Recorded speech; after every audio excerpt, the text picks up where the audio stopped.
नाजरीन आदाब। प्रोग्राम खास मुलाकात में आप सबका खैर मकदम। आज हमारे साथ जो खुसूसी मेहमान बात करने के लिए मौजूद हैं खास मुलाकात में, ये तो वैसे किसी तारुफ के मोहताज नहीं है, लेकिन इतना ज़रूर बताएं कि कलमदान बहुत सारे हैं इनके पास और ज़िम्मेदारियां भी बहुत सारी हैं।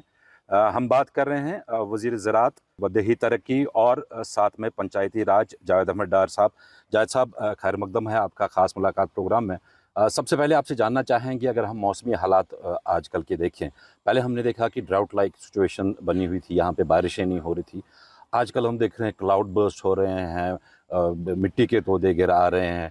ऐसे में अगर हम देखें, किसान एक काफ़ी चिंतित है, काफ़ी परेशान है। एक किसान एक किस तरह का आपने एक प्लान बना रखा है यहाँ जो किसान है, जो फार्मर्स है, उनके लिए क्या कुछ खास रहेगा?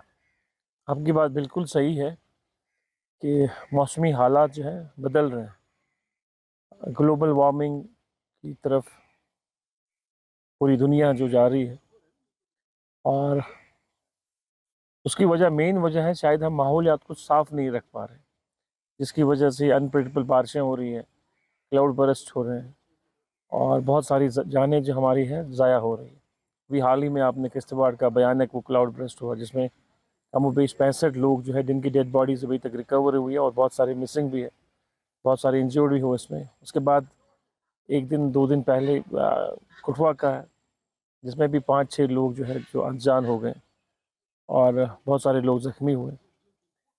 और फिर कल मेंढर में भी कहीं क्लाउड बर्स्ट हुआ है, और हालांकि जानी नुकसान कोई इतला नहीं मिली, पर नुकसान हुआ, प्रॉपर्टीज़ को नुकसान हुआ। इसी तरह कल भी वार्निंग थी, आज भी कहीं एरियाज में वार्निंग दी गई है, और स्कूलों को बंद रखा गया है। जम्मू प्रोविंस में भी, कहीं कहीं साउथ कश्मीर में भी वार्निंग आई है। तो बाय एंड लार्ज ये है ग्लोबल वार्मिंग की, उसकी वजह से है ये, तो माहौलियात को हम साफ़ नहीं रख पा रहे हैं, और दिन पर दिन जो है हम कंट्री जंगल की तरह जा रहे हैं। उसकी वजह से ये सारी चीज़ें जो हो रही है। जहाँ तक फार्मिंग का ताल्लुक़ है, एग्रीकल्चर जो अलाइड सेक्टर्स उनका ताल्लुक़ है, डिपार्टमेंट के पास हमेशा प्रपोजल्स रहते हैं, नई नई आइडियाज़ रहते हैं, और क्लाइमेटिक रेजिलेंस या उस हाल में ही उसके हवाले से भी डिपार्टमेंट के पास प्रपोजल रहते हैं, हमारे पास एक्सपर्ट्स रहती हैं, उनकी एडवाइस रहती है। उस हवाले से हमारी जो अवेयरनेस कैंप्स होते हैं डिस्ट्रिक्ट हेडक्वार्टर्स में, या यूनिवर्सिटीज़ में, या डायरेक्टरेट में, या ब्लॉक लेवल पे, वो तो जारी होते ही होते हैं। क्योंकि मौसमी हालात बदल रहे हैं, या तो ड्रॉट होता है, फिर अचानक बारिशें होती हैं, बादल फट जाते हैं। तो सबसे, क्योंकि हमारा जो टेम्परेट हॉर्टिकल्चर जोन हमारा यहाँ पर है, तो क्रॉप इंश्योरेंस की डबल ज़बरदस्त मांग। हालांकि एग्रीकल्चर में जो है हमारे 20 ज़िले जो है कवर हो चुके हैं इस वक्त, और उनको उसका फ़ायदा भी मिल रहा है इंश्योरेंस का। और हॉर्टिकल्चर सेक्टर में और में अभी तक हम लोग कामयाब नहीं हुए। हालांकि कोशिश हमारी है weather based crop insurance scheme की। आज भी उसके बिड्स को हमने एक्सटेंड किया है, क्योंकि उसमें रिस्क फैक्टर थोड़ा ज़्यादा रहता है, क्योंकि ज़्यादाबार ये अक्सर एरियाज़ में यहाँ होती है। तो जो कंपनीज़ है जो जो बिड्स में हिस्सा लेते हैं, उनकी तादाद कम होती। अब हमने डिपार्टमेंट से लेटेस्ट अभी कुछ कहा था कि रिस्क फैक्टर को हमें इन्वॉल्व, क्योंकि वो ओवर एंड एबो डाल देते हैं, जो हमारा टेंडर होता है उसमें ओवर एंड एबो डालते हैं, जिसकी वजह से वो क्वालिफाई नहीं हो पाते। क्योंकि जब हमारा एक अमाउंट होता है, उसके अलावा वो देते हैं, तो वो यहाँ कवर नहीं होता। अब हम उस कुछ कुछ तब्दीलियाँ ला रहे हैं उसमें, क्लॉज में हम तब्दीली ला रहे हैं, जिसकी वजह से मुझे यकीन है कि इंशाल्लाह रहमान इस साल के आखिर तक, सितंबर अक्टूबर तक हम उसमें कामयाब हो जाएंगे इंशाल्लाह रहमान। इस हवाले से थोड़ा बहुत बताइए, जो ये सैफ़रॉन मिशन चला था, इस पर अभी तक क्या अपडेट है, और अब जब आपने ये कलमदान संभाला है तो उसको रिवाइव करने की क्या कुछ कोशिशें की देखिए, जाएंगी? कल ही मैं पामपुर टाउन में था, जो हमारी सैफरॉन एक्टिविटी का हब है, और मुख्तलिफ एरियाज़ में चला गया मैं। ऑनरेबल MLA साहब जो मसूदी साहब थे, वो भी साथ में थे। और अगर आपको याद होगा कि असेंबली में पहला दिन उसने सवाल पूछा था मुझे सैफरॉन के हवाले से। ये बात सही है कि हमारी प्रोडक्शन जो है कम हुई है, और जो area under cultivation of saffron था वो भी कम हुआ था। अगर आज से 15 साल 20 साल पहले की बात ले लें हम लोग, तो हमारे पास 4000 हेक्टेयर ज़मीन जो थी और इसके अंडर थी, कल्टीवेशन सैफरॉन, अब वो सुकड़ कर 20-22 हज़ार हेक्टेयर रही है, 2200 हेक्टेयर रही है। और जाहिर सी बात, जब लैंड श्रिंक होता है तो कल्टीवेशन भी कम ही होगी। और जिस तहत ये मिशन बना था, मिशन मैं नहीं कहूँ मिशन फेल हुआ है, मिशन है अभी भी। जो हमने 28 डगवेल बोरवेल्स, 128 डगवेल जो है बोरवेल्स जो हमने खोदे थे, उनमें कहीं कमियां कोताहियां थी। शायद ये मैं मान के चलूँ कि शायद पॉपुलर सरकार नहीं थी, और जो फॉलो अप करना था शायद नहीं हो पाया। फिर स्प्रिंकल्स के बारे में लोगों को तशवीश था, और इनको फंक्शनल, पूरा तरह फंक्शनल बनाना था इन डगवेल्स को, वो शायद नहीं हुआ। कहीं कोताही और कमियां रही है। हम कल इसी को देखने गए थे वहाँ पर, पूरा दिन मैंने वहाँ लगाया। मैं कल 7 बजे करीब वापस आया, और मैं मुख्तलिफ इन ग्रोवर्स से मिला। फिर स्पाइस पार्क में भी गई, वहाँ एक वर्कशॉप था, वहाँ भी मुझे ग्रोवर मिले, प्रोग्रेसिव को ग्रोवर जो है, जो इसमें काम जो इसमें करते हैं। अब वहाँ उनकी तकलीफ़ ये है कि वहाँ पर कुछ चीज़ें हुई है। एक तो ये है कि उनको इरिगेशन फैसिलिटी चाहिए अगस्त और सितंबर के महीने में, क्योंकि ये जो क्रॉप है इसमें मॉइस्चर नहीं होना चाहिए। तो स्टिग्मा, उसको और फॉल बनाने के लिए फैसिलिटीज़ को अवेल करना है वहाँ पर। तो उस हवाले से हमने कहा कल डिटेल वहाँ बात की। फिर उनका ये कहना है कि यहाँ पर चूहे जो है, बहुत सारे चूहे जो है यहाँ खेतों में आ गए हैं, जिसकी वजह से फसल को नुकसान हो रहा है। पॉर्क्यूपाइन जो होता है वो आ गए हैं वहाँ पर, उसकी वजह से वो प्रॉब्लम आ रही है उनको। जो वाइल्ड बोर्स हैं उनकी वजह से उनको फसल के नुकसान आ रहा है। कल हमने तफसीली इसके बारे में बात की। फिर स्पाइस पार्क में भी हम गए, वहाँ पर भी हमने प्रोसेसिंग जो होता है वहाँ चले गए, पूरा डिटेल्स वहाँ भी ली हमने। वहाँ किसान भी आए थे जो प्रोग्रेसिव सैफरॉन ग्रोवर्स हैं, उनसे भी मिले। ये सारी चीज़ें उनने कल हमारी बताई। अब इंशाल्लाह हम 1-2 दिन के अंदर हम लोग इस पर मीटिंग बुला रहे हैं, जिसमें हमारे department of agriculture, administrative department, और फिर जो हमारे कुछ एक्सपर्ट्स हैं स्कॉस के, या जो बाकी हमारे टेक्निकल स्टाफ होता है, उनसे हम बैठ के इस हवाले से हम बात करेंगे किस तरह हम इसको वापस रिजुनेट करेंगे और असर नौ जो है इसकी बुनियाद को मजबूत और करें। क्या मार्केटिंग के हवाले से भी कोई बात इसमें हुई? क्योंकि ईरानी ज़ाफ़रान की अगर हम बात करें, हमेशा से चैलेंज रहा है कश्मीरी ज़ाफ़रान के लिए, और ग्रोवर्स हमेशा इस बात की शिकायत करते थे, और इनफैक्ट जो ख़रीदते थे उनको भी शिकायत रहती थी कि इसमें ज़ाफ़रान में मिलावट रहती है, जो कश्मीरी प्योर ज़ाफ़रान है वो नहीं मिलता है। क्या कुछ इसमें जीआई टैगिंग का कुछ सिस्टम रहेगा, या इसमें और इम्प्रोवाइज़ करने की ज़रूरत है? इस मार्केटिंग के हवाले से क्या कुछ इक़दामात? देखिए, जैसे मैंने किए जा कहा रहे हैं? स्पाइस पार्क है, स्पाइस पार्क में सारे कंपोनेंट्स हैं। वहाँ जीआई टैगिंग होती है, फार्मर्स अपना प्रोड्यूस लेके आते हैं, फिर वहाँ पर उनकी वो जो सारी चीज़ें जो प्रोसेस होता है, ड्रायर्स बाकी चीज़ें जो होती है, वो सारी चीज़ें को लेकर वहाँ वो चलते हैं लैब में, कूलिंग चैम्बर, मतलब सारा जो प्रोसेस होता है एक अच्छे से प्रोडक्ट का, वो सारी चीज़ें वहाँ उसी के लिए बनी है। वो बनी इसी के लिए है कि वो ग्रोवर्स को फैसिलिटेट। फिर ऑनलाइन सेलिंग बाइंग भी होती है वहाँ पर, पूरे वर्ल्ड में आप कहीं भी कोई भी आप खरीद सकता है वहाँ पर। अब ये है कि ग्रोवर्स को इन चीज़ों को समझना चाहिए।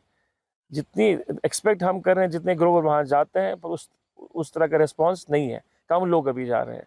पर मेरी उम्मीद है आपके इस जो आपके व्यूवर होंगे उनको मैं कहना चाहूँगा, खासकर जो सैफरान के हमारे ग्रोवर्स है, वो इस फैसिलिटी को अवेल करना चाहिए। वहाँ सारी फैसिलिटीज़ है स्पाइस पार्क में, जियो टैगिंग है, फिर आप ऑनलाइन आप सेल भी कर सकते हो, आपको बायर्स भी, इंटरनेशनल बायर्स भी मिल सकते हैं। तो वहाँ कोई खतरा नहीं है आपको बीच में कोई आपको चीट करने का। जावेद साहब, लास्ट ईयर आई थिंक अक्टूबर इसी के अराउंड जो है पंचायत यहाँ पे ख़त्म हो गए, तो आपने हाल फिलहाल में बयानात भी इस हवाले से दिए कि बहुत जल्द जो है इन इलेक्शंस को दोबारा कराया जाएगा और साफ और शफाफ तरीके से कराया जाएगा। क्या कुछ उसमें अभी तक अगर हम पेशरफ्त देखें तो क्या कुछ है? मैं आपको बताऊँ, पीआरआईज़ का जो है, पंचायतों का जो है टाइम जो है वो 2023 में ख़त्म हुआ, 24 में नहीं 23 में ख़त्म हुआ। अभी मेरे ख्याल से 1 डेढ़ साल 2 साल होने को आए हैं। इसमें एक प्रोसेस है, प्रोसेस से आपको जाना पड़ता है। स्टेट इलेक्शन कमीशन का क़याम बहुत ज़रूरी है, क्योंकि उसका डेट एक्सपायरी हुआ है। अब वो प्रोसेस में है कि नए चीफ हमारे जो स्टेट इलेक्शन कमीशन बनेंगे, जब वो बन जाएंगे उसके बाद वो नोटिफिकेशन निकालेंगे और प्रोसेस होगा। इस बैकवर्ड क्लासेस कमीशन है, उसका भी उसकी जो रिपोर्ट है वो भी अभी आनी बाकी है। उसमें भी प्रोसेस जाना पड़ता है। जब वो सारी चीज़ें मुकम्मल हो जाएगी उसके बाद इंशाअल्लाह रहमान जो है पंचायत इलेक्शन यहाँ होगा। और हम चाहते हैं कि पंचायत इलेक्शन हो जाए, उससे जो है वर्क डिस्ट्रीब्यूशन हो जाती है ग्राम पंचायतों में, और उसके बाद फिर बीडीसी में, फिर डीडीसी में, फिर एमएलए में। तो सबको जो है, सबको लेके गवर्नमेंट की प्रयास है, गवर्नमेंट का एक मंशा है कि हम सबको लेके चलें, और वो लोगों की बेनिफिशियल की बात होती है। ग्रास रूट पे जमहूरियत को बहाल करना वो हमारी तरजीहात में है। तो इंशाअल्लाह रहमान जो है आने वाले दिनों में आप ज़रूर ये पाओगे, जब ये सारी फॉर्मेलिटीज़ पूरी हो जाएंगी यहाँ इलेक्शन हो जाएंगे। ऐसा मानना है काफ़ी सारे लोगों का कि थोड़े बहुत रिफॉर्म्स लाने की ज़रूरत है इन पंचायत इलेक्शंस में। अगर हम पिछले इलेक्शंस की बात करें तो कुछ ऐसे कैंडिडेट्स भी हमने देखे जो इसमें जीत के आए हैं जो डिज़र्व नहीं करते थे। क्या कुछ आपको लगता है कि कुछ क्वालिफ़िकेशन बार इसमें रहना चाहिए या कुछ फ़िल्ट्रेशन ऐसा होना चाहिए कि वो जो पंचायत को रिप्रेज़ेंट करे उस बंदे का जो एजुकेशन में भी थोड़ा बहुत उसका अच्छा-सा हाथ हो या फिर कैरेक्टर के हिसाब से भी अगर देखें तो ठीक-ठाक कैरेक्टर हो, कुछ ट्रांसपेरेंसी लाई जाएगी इसमें पंचायत इलेक्शंस में आने वाले दिनों में? देखिए मैं बताऊँ आपको, लोगों ने चेंज लानी है। पहले ये होता था क्योंकि मिलिटेंसी बहुत होती थी तो लोग इंटरेस्ट नहीं लेते थे, जान का खतरा था। अब चूंकि बहुत हद तक जो है हालात यहाँ बेहतर है, मुझे उम्मीद है कि अच्छे अच्छे लोग जो है सामने आ जाएंगे। और चूंकि पंचायतों की एम्पावरमेंट है, वहाँ फंड्स को यूटिलाइज करने का उनको मौका मिलता है। एक अच्छा सा वो ग्राम सभा जब लगती है उसमें अपनी अपनी डिमांड्स रखते हैं कि जो हमारा डिपार्टमेंट है, आरडीडी डिपार्टमेंट जो इसको इम्प्लीमेंट करवाता है। ये सारी चीज़ें तब हो सकती है जब अच्छे नुमाइंदे आ जाएंगे। और लोगों को चाहिए कि क्योंकि ये पार्टी बेसिस पे लड़ते नहीं है, ये नॉन पार्टी बेसिस पे होता है, तो लोगों को चाहिए जो अच्छे लोग हो, सुलझे हुए लोग हो, जो बाइस ना हो, काम करने वाले हो, जिनमें सोसाइटी में क्रेडिबिलिटी हो। लोगों को चाहिए वो लोग लाए। अब चूंकि बनाना मेरे हाथ में नहीं है, बनाना तो लोगों के हाथ में होता है क्योंकि उन्होंने ही मैंडेट देना होता है। जब भी कोई खड़ा हो गई पहले उसकी क्रेडिबिलिटी चेक करे, वो कौन है, क्या है उसका जी। स्टाइल, क्या है काम करने का, वो क्या इससे पहले वो किसी इदारे में था। ये सारी चीज़ें लोगों को ज़हन में रखनी चाहिए। ऐसा नहीं वो जज्बात में आके वोट डालते हैं, नतीजा फिर 4-5 साल के लिए उनको पछताना पड़ता है। तो जब भी वो किसी का इंतखाब करें, वोट सोच समझ के करना चाहिए, ये बहुत ज़रूरी है। महकमे देही तरक्की की अगर हम बात करें तो काफ़ी सारी स्कीम्स उसमें ऐसी थी जिसमें जो रूरल एरियाज़ में रहते थे उनको काफ़ी एम्प्लॉयमेंट वगैरह उनके लिए जनरेशन होता था। क्या कुछ मज़ीद इसमें स्कीमें इंट्रोड्यूस कराई जाएँगी क्योंकि आपको पता ही है कि बेरोज़गारी की शरह कितनी ज़्यादा जम्मू कश्मीर में बढ़ी हुई है और सरकारी सेक्टर्स में तो अब जॉब मिलना काफ़ी मुश्किल हो गया है। तो इस तरह के कुछ एवेन्यूज़ बढ़ाए जाएँगे जो ख़ास तौर जो देही इलाकों में लोग रह रहे हैं उनके लिए रोज़गार का कुछ बंदोबस्त देखिए हो जाएगा? रूरल डेवलपमेंट के पास स्कीमें तो है, इसमें कोई शक की बात नहीं है। पहली स्कीम हमारी है एमजी नरेगा है, जो एक एक्ट है, और उसमें उसके तहत काफ़ी हद तक जो है लोग हमारे गाँव में रूरल एरियाज़ में काम करते हैं। उनको वेजेस मिलते हैं, फिर जो बाकी चीज़ें होती हैं वो काम कर सकते हैं, अपनी रोज़गार कमा सकते हैं। इसी तरह जो हमारा एक और प्रोजेक्ट होता है जिसे हम हिमायत के तौर पे कहते हैं, जो स्किल डेवलपमेंट है, कैपेसिटी बिल्डिंग। जी। उसके ज़रिए भी लोग अपने आप को अपने अपने बच्चे जो है अपनी कैपेसिटी बिल्डिंग करते हैं, उसमें आ सकते हैं। और एक प्रोग्राम हमारा जो है रूरल डेवलपमेंट वाटरशेड प्रोग्राम है, वो अपना वाटर डेवलपमेंट प्रोग्राम जो है वाटरशेड डेवलपमेंट प्रोग्राम, उसके तहत भी लोगों को रोज़गार मिल सकता है, काम कर सकते हैं। देहाती इलाकों में जो रेनफेड एरियाज़ हमारे हैं उनको हम लोग उसमें डेवलप करते हैं ताकि वहाँ पर भी फार्मिंग हो। उसमें भी एक काफ़ी हद तक लोग इन्वॉल्व होते हैं। इसी तरह और भी हमारी जो स्कीमें चलती है रूरल डेवलपमेंट में कैपेसिटी बिल्डिंग के हवाले से, मुझे लगता है सब जगह ये चल रहा है, काम हो रहा है। रूरल सैनिटेशन के हवाले से भी हम काम कर रहे हैं वहाँ पर। तो बहुत सारी स्कीमें हमारी हैं, बहुत सारे कंपोनेंट्स हैं रूरल डेवलपमेंट डिपार्टमेंट में। एनआरएलएम है, एनआरएलएम में सेल्फ हेल्प ग्रुप्स हैं। जी, जी। तो हमारी कोशिश है कि हमारा जो टारगेट है वो लाखों में है। हमारे अभी लखपति दीदियाँ बनी हैं, और हमारी कोशिश होती है कि इनको और मज़ीद फ़रोग़ दिया जाए इन सेल्फ हेल्प ग्रुप्स को, ताकि इसमें जो गाँव की देहात जो हमारी देहात की माएँ बहनें हैं, जिनमें हुनर है, वो काम करना चाहते हैं, तो उनको बेस्ट मौका इसमें दिया जाता है। सरकार की तरफ से उनको रिवॉल्विंग फ़ंड दिया जाता है, उसके बाद उनकी बैंक लिंकेज की जाती है, वो अपने प्रोडक्ट्स को खुद बना सकते हैं। और 10-10 इसमें कोई मतलब इसमें कोई लिमिट नहीं है। एक गाँव में 10 ग्रुप भी बन सकते हैं, 100 औरतें इसमें काम कर सकते हैं। मगर उनके पास कोई हुनर होना चाहिए ताकि हम वो अपने हुनर को फ़रोग़ दे सकें, अपने हुनर को आगे ला सकते हैं, और डिपार्टमेंट की तरफ से उनको फैसिलिटेट किया जाता है। तो नेशनल रूरल लाइवली मिशन जो हमारा एक प्रोग्राम है, इसी तरह डब्ल्यू वाटरशेड प्रोग्राम हमारा है, इसी तरह हमारा हिमायत का प्रोग्राम है। ये सारी जो हमारे प्रोग्राम्स हैं ये चलते रहते हैं, और मैं समझता हूँ कि बहुत सारे लोग जो है इससे फैज़याब हुए हैं, और उन्होंने अपनी ज़िंदगियाँ, जो बहुत सारी सक्सेस स्टोरी जो है वो सामने आ रही है। जावेद साहब, आपसे जानना चाहेंगे कि जो मौजूदा सियासी निज़ाम यहाँ पे हमने देखा है, जो इस टाइम काबीना में है उनके लिए भी ये सारा सिस्टम, यूटी वाला सिस्टम नया है। थोड़ा बहुत इस हवाले से बताइए, क्योंकि हमने हाल फिलहाल में बयानात सुने कि एलजी साहब ने भी क्लियर कर दिया कि मेरे पास सिर्फ लॉ है और बाकी जो कलमदान है वो सारे मिनिस्टर्स के पास हैं, और वो अपना काम आराम से कर सकते हैं। पीडीपी इसको दूसरे एंगल से देखती है, वो इसको नेशनल कॉन्फ्रेंस की नाकामी से जोड़ के बात करती है कि 1 साल तकरीबन होने को आ रहा है, अक्टूबर में 1 साल हो जाएगा, तो अभी तक नेशनल कॉन्फ्रेंस डिलीवर नहीं कर पा रही, तो इसलिए स्टेटहुड वगैरह के ये इसमें लोगों को बहकावे में बुला रही है।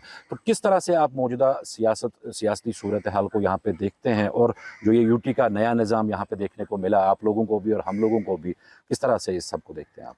मैं आपको बता दूं पहले कि यूटी का निज़ाम जो है सबके लिए नया है। वो यहाँ के पॉलिटिशियंस के लिए भी नया है, और यहाँ के लोगों के लिए भी नया है। पूरी रियासत, अर्सवाल जो रियासत हमारी थी जम्मू कश्मीर में, लोग एक्सपेक्ट करते हैं कि स्टेट में ही है, क्योंकि वो समझ नहीं पा रहे हैं बेशतर। और जो लोग समझते हैं वो थोड़ा सा, जो जिनकी दूरअंदेशी है, वो समझते हैं कि हम यूटी में हैं। यूटी में एक डुअल सिस्टम होता है, एलजी साहब और फिर सीएम साहब, फिर काउंसिल ऑफ मिनिस्टर्स, सारी चीज़ें होती है। तो वहाँ पर कहीं कहीं हमें परेशानी का सामना करना पड़ता है, समझाना पड़ता है कि भैया ये चीज़ें हैं, ये चीज़ें हैं, ये चीज़ें हैं, ये जुरिडिक्शन है गवर्नर साहब का, ये जुरिडिक्शन है ऑनरेबल सीएम साहब का, ये जुरिडिक्शन है ऑनरेबल मिनिस्टर का। इस तरह काम होना चाहिए। बहुत लोग समझते हैं, बहुत लोग नहीं समझते हैं। हमारी अपोजिशन वालों को और कोई काम तो है नहीं, बस वो इसी इसी चीज़ पे लेके, हालांकि उनको पता है, उस बात का भी एहसास है उनको कि ये किन हालात में ये काम करी सरकार, किस में हालात में काम कर रही है। और 8 साल का वक्फा बीच में रहा, उसके बाद फिर सरकार आई। ऐसा नहीं, काम नहीं होता। ये रोज़मर्रा के काम जो है वो होते हैं, डेवलपमेंट के काम जो होते हैं। एडमिनिस्ट्रेटिव मामले में कहीं कहीं इश्यूज खड़े हो जाते हैं जो सरकार के लिए होते हैं, उनको आप नज़रअंदाज नहीं कर सकते, वो है। यूटी में वो चीज़ें आती रहती है जहाँ इख्तिलाफ राय बनता है, वो चीज़ें आपको जहन में रखनी, वो है। सीएम साहब ने परसों 15 अगस्त को भी कहा, वो अपनी तकरीर में कहा। वो जाहिर सी बात है, चीफ मिनिस्टर है, उस बड़ा ऑफिस है वो, वहाँ बहुत सारी चीज़ें होती है जो एज मिनिस्टर के ऑफिस में नहीं होती है। तो वहाँ ये सारी चीज़ें होती है, एडमिनिस्ट्रेटिव इश्यूज होते हैं। रूटीन काम तो चलते हैं, रूटीन काम में कोई दिक्कत नहीं है। और जो फॉर्मुलेट प्लान बनाता है, काम होते हैं, जो एग्जीक्यूशन होती है, वो सारी चीज़ हुई। एडमिनिस्ट्रेटिव इश्यूज जो होते हैं, जिनको सॉर्ट आउट, जिसमें थोड़ा सा सॉर्ट आउट करना होता है, वहाँ पर कहीं कहीं ना कहीं जो है वो दिखते हैं। और मुझे लगता है कि वक्त आने के साथ वो सारी दिक्कतें जो इंशाल्लाह रहमान, जिस तरह ऑनरेबल सीएम साहब परस्यू कर रहे हैं, मुझे यकीन है कि इंशाल्लाह रहमान वो सारी दिक्कतें हैं जो आने वाले वक्त में ठीक हो जाएगी। हमने देखा कि सीएम साहब ने ये भी कहा कि जब एक ऑफिसर जो एक डिपार्टमेंट में होता है, अगर वो अकाउंटेबल नहीं होता है, उसको जो उसका एमएलए या मिनिस्टर इंचार्ज हो और उसके अंडर नहीं आता है, वो उसकी अकाउंटेबिलिटी नहीं होती है, तो वो काम नहीं उस तरह से कर पाया। हाल फिलहाल में ही स्पीच में उन्होंने ये कहा। तो ये सही कहा, मतलब इन द सेंस कि क्योंकि जब एडमिनिस्ट्रेटिव डिपार्टमेंट के ऑफिसर्स हैं, उन पे आपका कोई कंट्रोल नहीं है। ना आप उनको शिफ्ट कर सकते हैं, ना लगा सकते हैं, ना आपको शिफ्ट करते, क्योंकि वो जुरिडिक्शन आपका है ही नहीं। वो कार्डर पोस्ट है, और कार्डर पोस्ट एलजी साहब देखते हैं। तो जाहिर सी बात है, डिलीवरी में, काम करने में थोड़ी दिक्कतें आती रहती है। वो तो है, वो तो फैक्ट है, उसमें कोई इनकार कर नहीं सकता, क्योंकि यूटी का निज़ाम वैसा है। क्योंकि वो कार्डर पोस्ट जो है और एलजी के साहब के पास होती है, जहाँ वो खुद किसको लगा सकते हैं, किसी को हटा भी सकते हैं। मिनिस्टर का कोई रोल नहीं रहता है, काबीना का कोई रोल नहीं रहता है। तो जाहिर सी बात है, वहाँ काम करने में बहुत सारी दिक्कतें होती हैं। अब फिलहाल ऐसा लग रहा है कि शायद ये यूटी वाला निज़ाम जो है शायद और भी शायद लंबा खिंच जाए, क्योंकि जैसे पहले लोगों को उम्मीद थी कि मानसून सेशन होगा, उसमें शायद बिल लाई जाएगी या उस हवाले से शायद बात होगी, स्टेटहुड रेस्टोरेशन के हवाले से। देखिए, स्टेट हमारा राइट है, वो हमारा हक है। पहली बार ऐसा हुआ है कि किसी स्टेट को आप यूटी में तब्दील करते हो, ऐसा हुआ नहीं है पहले। पहले होता क्या था कि आप यूटी से आप स्टेट बनाते हो, ये वाइस वर्सा हुआ। और स्टेट को हासिल करना एक कंटिन्यूस प्रोसेस है, एक मुकम्मल जदोजहद है। वो आपने हर महाज में करनी है, वो सरकार हो, पॉलिटिकल पार्टी हो, वो अपने महाज में करती है। और उम्मीद का दामन नहीं छोड़ना है, उम्मीद का दामन नहीं छोड़ना चाहिए। और मुझे यकीन है कि इंशाअल्लाह रहमान, मुझे यकीन है एक ना एक दिन वो आ जाएगा ज़रूर, जब हमें फुल रियासत, पूरी हमारी स्टेट है, वो बहाल मिलेगी। जिस तरह से सुप्रीम कोर्ट में रेफरेंस दिया गया है, इनफैक्ट हम ये नहीं कह सकते कि जोड़ा गया पहलगाम अटैक को स्टेटहुड रेस्टोरेशन के हवाले से, लेकिन एक रेफरेंस वहाँ पे हुआ है कि जो ग्राउंड सिचुएशन है उसको भी कंसिडर करना चाहिए जब स्टेटहुड रेस्टोरेशन के हवाले से बात की जाए। आप किस तरह से देखते हैं इसको? सीएम साहब ने जो स्टेटमेंट की, उसने दिल की बात करी है। उसने कहा पहलगाम में जो एपिसोड है, सबको इसका अफसोस है, दर्दनाक अफसोस वाक़ा हुआ है। वो हमारी बेगुनाह लोगों की जानें चली गई है। जितनी उसकी मजम्मत होनी थी हो गई। लोग पहली बार, मैंने भी 23-35 साल की इस दौर में, मैंने जब से होश संभाला, उसके बाद 90s में हम लोग छोटे थे, और उसके बाद जब ये मिलिटेंसी का पहली बार जो है लोग सड़कों पे आए, across political affiliations, civil societies, trade unions, industries, commerce के जो लोग, ट्रेड बॉडी जितने भी थी, वो सामने आए, विमेन फोक आया, स्टूडेंट्स आए, सब लोगों ने इसकी मजम्मत की कि this is not a Kashmir and this can not be done by the Kashmiri. ये हमारा इसमें कोई रोल नहीं है। और मुझे लगता है पूरे देश ने उसको सराहा।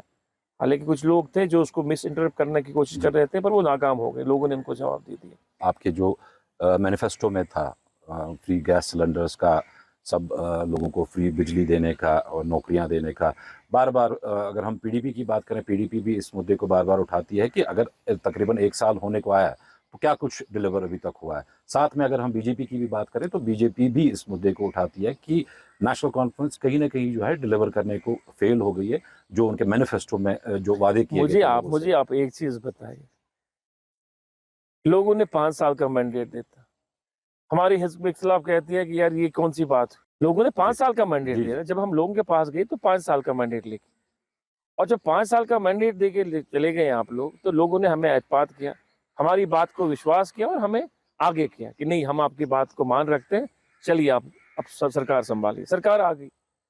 अब सरकार में चीजों को चलाना हमारा फर्ज है, हमारा फर्ज है ना, वो हम अपने हिसाब से चलेंगे। 5 साल के बाद लोगों के पास हमने जाना है ना, हम पॉलिटिकल पार्टी है ना, तो जवाब हमने लोगों को, लोग हमसे जवाब लेंगे। वो पीडीपी से जवाब थोड़ी लेंगे, सजाद लोन से जवाब थोड़ी लेंगे, या और किसी पॉलिटिकल पार्टी से जवाब थोड़ी ले लेंगे। वो किससे ले लेंगे? क्योंकि उन्होंने एतमाद हमें दे दिया। जब हम 5 साल के पास उनके पास जाएंगे अपना रिपोर्ट कार्ड लेके कि भाई हमने, आपने हमारे मैनिफेस्टो में ये बातें हैं, अगर हमने नहीं की होंगी वो सारी बातें, तो वो हमें जवाब देंगे कि भैया आपने हमारे साथ धोखा किया है, अब आपको वोट नहीं देंगे। है कि नहीं? बिल्कुल, यही तो होता है ना, यही तो होता है ना जी। अब ये कौन सी बात हुई 1 साल के अंदर, भाई आपने वो नहीं किया, आपने ये नहीं किया। इनको अपनी फिक्र करनी चाहिए ना, इनको अपनी फिक्र करनी चाहिए। जो अपोजिशन पार्टी है, इनको अपनी फिक्र करनी चाहिए। इनको अपने रैंक्स एंड ऑफिस बियरर्स पे पहले इनको एतमाद बहाल करना चाहिए। ये हमारी फिक्र करते हैं, ये हमारी फिक्र करते हैं, हम अपनी फिक्र करना जानते हैं। आपको अपना रिपोर्ट कार्ड लेके जाना है। रिपोर्ट जाहिर सी बात है, लोगों ने हमें दिया है। हमें तो पीडीपी तो नहीं बनाया ना, पीडीपी या सजाद लोन या किसी और पार्टी ने हमें तो नहीं बनाया ना, हमें लोगों ने बनाया। तो अल्टीमेटली हमने लोगों के पास जाना है। जब हम अपने रिपोर्ट कार्ड में या अपनी डिलीवरी में फेल हो जाएंगे, तो जाहिर सी बात है लोग हमें एक्सेप्ट नहीं करेंगे उस वक्त। ये तो एक धर्मा है, ये तो एक प्रोसेस है डेमोक्रेसी का। तो ये चिंता क्यों हमारी करते हैं? और मैं आपकी जानकारी के लिए बता दूं क्यों नहीं हमने किया। 200 यूनिट हमने आए जो लोग हैं हमारे यहाँ, गरीब तबका, सबसे गरीब तबका, हमने उनके लिए कर दिया। अब अगला सेटअप और होगा, उस प्रोसेस को आगे लेने के लिए इंशाल्लाह रहमान नेक्स्ट फाइनेंशियल ईयर में हो जाएगा। इसी तरह हमने जो बेवाओं का, उनका वजीफा बढ़ाया, जो ओल्ड एज पेंशन है उसमें हमने वजीफा बढ़ाया। इसी तरह हमने जो मैरिज असिस्टेंस का है 50 से 25 कर दिया कि नहीं कर दिया? एजुकेशन बार हो गया उसमें थोड़ा, उसमें वो एक क्लॉज की वजह से वो 8 का हो गया उसमें, उसको देखने की जरूरत है। मुझे लगता है ऑनरेबल मिनिस्टर जो है सोशल वेलफेयर, और वो देख रहे हैं, उस चीजों को देख रहे हैं। तो ये सारी चीजें कंटिन्यू प्रोसेस है, सरकार में रिफाइंड होते हैं, आइडियाज होते हैं, ये सारी चीजें चलती है।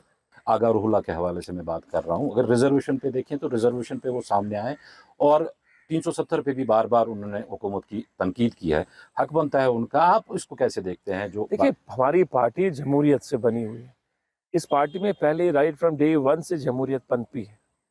एक्सचेंज ऑफ आइडियाज़, हम यहाँ किसी को रोक नहीं रखते। जब भी पार्टी की मीटिंग होती है वहाँ खुल के बात होती है। अब फिर लीडरशिप ये देखता है कि जरा लोग किस तरह बैठते हैं, उसी तरफ फैसला लेके। मगर पार्टी ने कभी किसी भी लीडर को अपना फैसला थोपा नहीं है। ये कलेक्टिव रिस्पॉन्सिबिलिटी होती है हमेशा पार्टी की। तो हमारी पार्टी में ये तो सबसे बेस्ट है कि हमारी पार्टी में जमहूरियत है। हम हर किसी जो लीडर हमारा है वो खुल के बात कर सकता है। अब ये मीडिया है या बाकी जो हमारी हिज़्ब-ए-इख्तिलाफ पार्टियां, वो किसी और तरीके से देखा जाती, ऐसी कोई बात नहीं है। क्या इसको भी जमहूरियत का हिस्सा माना बिल्कुल जाए मान के कि चलते हैं। आगा रूहुल्लाह ने आगा वज़ीर रूहुल्लाह साहब आला हमारे साथी है, के सामने मेंबर धरना दिया? पार्लियामेंट हमारे साथ है। नेशनल कॉन्फ्रेंस की तर्जुमानी करते हैं पार्लियामेंट, लोगों की तर्जुमानी करते हैं। नेशनल कॉन्फ्रेंस के मैंडेट में वो जीता है, साथी है, उसकी अपनी राय है, उसका अपना थॉट प्रोसेस है, जाहिर सी बात है, चलता है। रिजर्वेशन के मुद्दे पे अभी जो हिज़्ब इख्तिलाफ की जमातें हैं उन्होंने बार बार निशाना बनाया है कि जो कैबिनेट कमेटी जो इस हवाले से बनी थी उनने अपना रिपोर्ट टाइम पे नहीं दिया या फिर रिपोर्ट फिर लोगों तक नहीं। देखिए, सब कमेटी ने अपनी रिपोर्ट जो है कंप्लीट की है। वो काउंसिल ऑफ मिनिस्टर्स के बाद जो है उन्होंने लॉ डिपार्टमेंट को वेटिंग के लिए भेजा है। अब लॉ डिपार्टमेंट उसको एग्जामिन करेगा, तो ये एग्जाम होने के बाद जो आएगा, बहुत सारी चीज़ें होती है। अब ये तो नहीं है कि सड़क पे हम बोल देंगे क्या हुआ क्या नहीं हुआ, बहुत सारी चीज़ें होती हैं, हर एक चीज़ को बारीकी से दिखा जाता है और जिम्मेदारी बनती है कि हमारे हर तबके फ़िक्र इंसान को अपना इंसाफ मिले। वो सारी चीज़ों को जहन में रखकर वो रिपोर्ट जो है बनी है, वो उस पर उन्होंने काम भी अच्छा किया है। हमारी सब कमेटी जो बनी है सकीना जी के उसमें ज़ेर क़यादत में, वो आ जाएगी इंशाअल्लाह। हम अभी लॉ को उसको एग्जामिन कर रहा है, उसके बाद जब आएगी तो फिर लोगों के सामने आ जाएगी वो। जावेद साहब, आखिर में आपसे जानना चाहेंगे, रफ़ियाबाद आपकी कॉन्स्टिट्यूंसी है, काफ़ी कुछ काम वहाँ पे पहले भी हुआ है और काफ़ी कुछ मज़ीद करने की ज़रूरत है। किस तरह से आप अपनी कॉन्स्टिट्यूंसी को आगे आने वाले 5 सालों में देखते हैं? क्या कुछ प्लान्स हैं आपके अपने इस एरिया के लिए, अगर हम बात करें? देखिए, रफ़ियाबाद में बाय एंड लार्ज जो है, जो बेसिक रिक्वायरमेंट्स है वो सारी हो चुकी है। अब कहीं-कहीं कमी है, अभी भी कहीं-कहीं कमी होती है, जहाँ साफ़ पीने का पानी अवेलेबल नहीं है। पानी अवेलेबल है, कहीं डिस्प्यूट है, कहीं कोर्ट केसेस हैं। वो सारी चीज़ों को हम एग्जामिन करेंगे और जो बड़े-बड़े इदारे हमने वहाँ ऑलरेडी प्लेस किए हैं, वो इदारों को और फ़रोग़ देना है और फ़ाल बनाना है। इसी तरह जो हमारा जंगेर आया, सोपोर का बहुत सारा हिस्सा हमारे साथ आया है, तहसील भुम्मा जो है, गुजर ब्लॉक जो है, कम से कम वो मेरे ख्याल से 20-25 गाँव का एक 50,000 वोटों का जो है एक एरिया हमारा, ऑलमोस्ट इट्सेल्फ अ कॉन्स्टिट्यूंसी। तो वहाँ पर डेवलपमेंट करने की ज़रूरत है और मैं उसमें, मुझे खुशी है कि हमने स्टार्ट किया है और वहाँ शदोमत से इस वक्त डेवलपमेंट जारी है। बहुत सारी इदारों का मैंने कोशिश की वहाँ पर वो नए इदारे लगे और जो प्रोसेस में है, पावर के हवाले से भी मैंने वो रिसीविंग स्टेशन कुछ वहाँ प्लेस किए हैं, जिनको मैंने गवर्नमेंट के पास रखा है और गवर्नमेंट वाज काइंड एनफ, उन्होंने उन चीज़ों की मंजूरी दी है, नई रिसीविंग स्टेशंस की, नई तरसीमी लाइनें की, नई सब स्टेशंस का, नई इंफ्रास्ट्रक्चर डेवलप करने का। तो ये सारी चीज़ें जो है कंटिन्यू प्रोसेस है इंशाअल्लाह Rahman. I am hopeful by 2027-28 जो बेशतर हमारी डिमांड्स होंगे रफ़ियाबाद में, चाहे वो एजुकेशन सेक्टर में हो, हेल्थ सेक्टर में हो और भी डिफरेंट सेक्टर्स में हो, वो सारी इंशाअल्लाह रहमान जो है वो हम कंप्लीट करके देंगे। जावेद साहब, आपका बहुत-बहुत शुक्रिया, आपने अपने बिज़ी शेड्यूल में से हमें टाइम दिया। इंशाल्लाह हम कोशिश करेंगे कि दोबारा भी आपसे इसी तरह से मुलाकात होती रहे। नाज़रीन, आज के इस प्रोग्राम ख़ास मुलाकात में इतना ही। अगले शुमारे में फिर से आपसे मुलाकात करेंगे एक और शख्सियत के साथ। तब तक के लिए मुझे और मेरी पूरी टीम को दीजिए इजाज़त। आदाब।